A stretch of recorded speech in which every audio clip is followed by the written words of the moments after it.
The next foundation strategy to manage depression and improve your mood is social contact.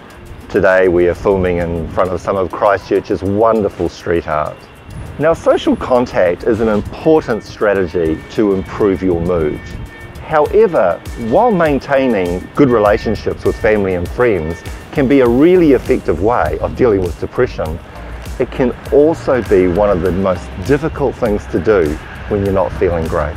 One of the common symptoms of depression is social isolation, feeling lonely and not wanted.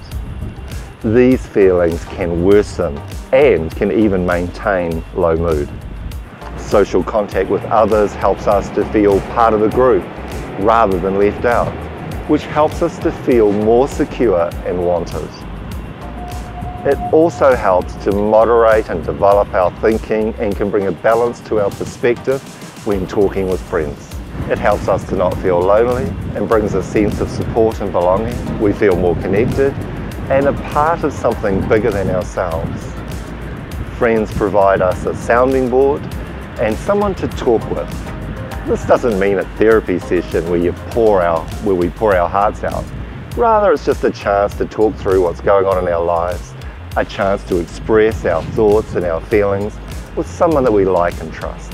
Often problems seem bigger than they really are when a person tries to deal with them on their own. Hearing yourself talk through something can help to put it in perspective. Socialising is also fun and often makes leisure and exercise a lot more enjoyable. Two main areas to improve your social experience is to improve the quantity and the quality of your social interactions. Let's first look at the quantity of your social contact. The first strategy is to identify how much social contact you need in your life.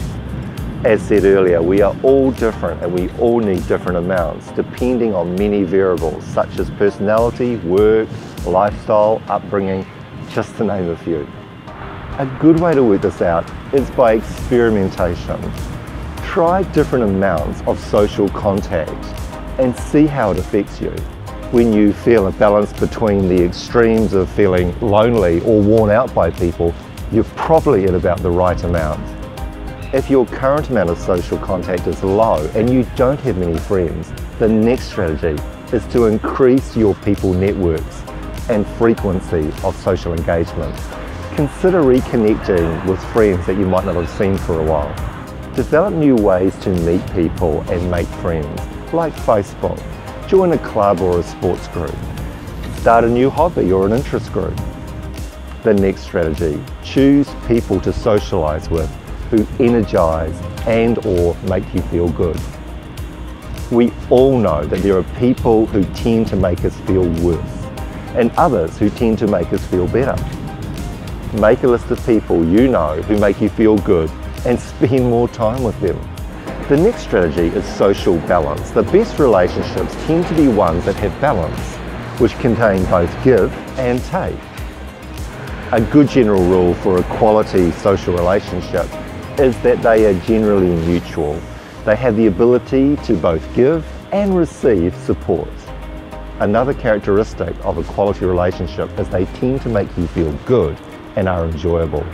So the next strategy is to evaluate the quality of your current social relationships. Remember that negative social relationships can have an adverse effect on your mood, so that's why the evaluation is important.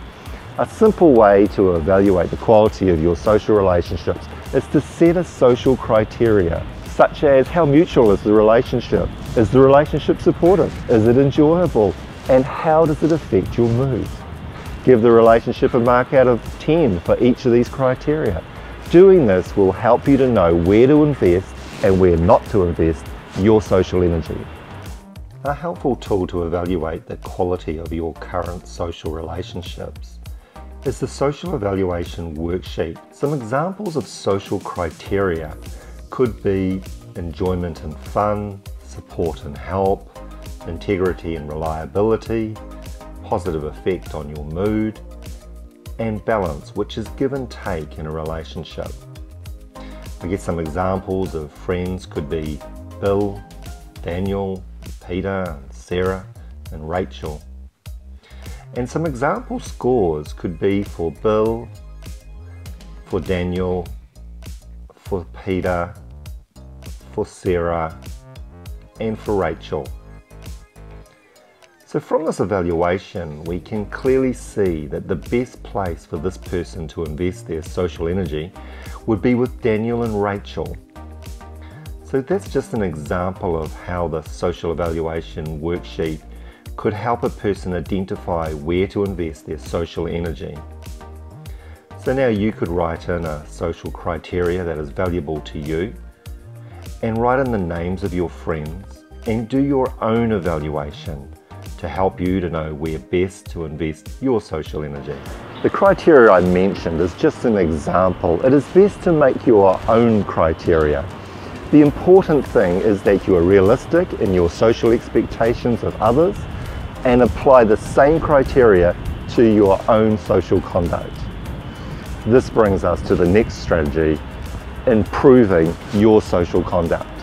You can do this by evaluating your own conduct against the criteria you are evaluating your friends. So in regard to social conduct, this is how a person could rate themselves against their social criteria, which for this example could be something like, say, a 4, a 7, an 8, a 3, and a 4, which would give a score of 26. This information could help them to identify areas of their own social conduct that they could work on and improve. So that's just an example of how you could use the social evaluation worksheet to evaluate social conduct. So now you could rate your own social conduct, which will help you identify which areas of social conduct that you need to work on and improve. The second way you can do this is to practice giving the things that you actually want to receive from others in social relationships. For example, if you like and want support from others, practice giving support. If you want to be listened to well, practice listening well. If you want to be treated with warmth and respect, practice showing warmth and respect. If you can give these things, then you are more likely to receive them back from your friends and thus have a better quality relationship. Last strategy, plan in regular social time with family and friends, even if you don't feel like it. Plan and schedule regular time with family and friends. It is absolutely natural to not want to spend time with people when you don't feel great. The problem is, staying alone amplifies your negative feelings and provides no balance or perspective to your thinking. Now would be a good time to reflect on the strategies mentioned to improve social contact, and using the Lifestyle Balance worksheet, reflect and record anything in your life currently that is not helping your social contact, and what strategies mentioned would you consider worth trying. So when considering your social life, this is how you could use the Lifestyle Balance worksheet. An example of how things could not be helping or working in a person's social life could be that a person is avoiding social contact. They may not be making any social effort and neglecting their friends. Some examples of things that could help could be to identify people they want or feel they could manage social contact with, and then make contact and arrange social events with them. They could also decide and practice positive social behaviour when they are with them. So that's how a person could use the Lifestyle Balance worksheet for social contact.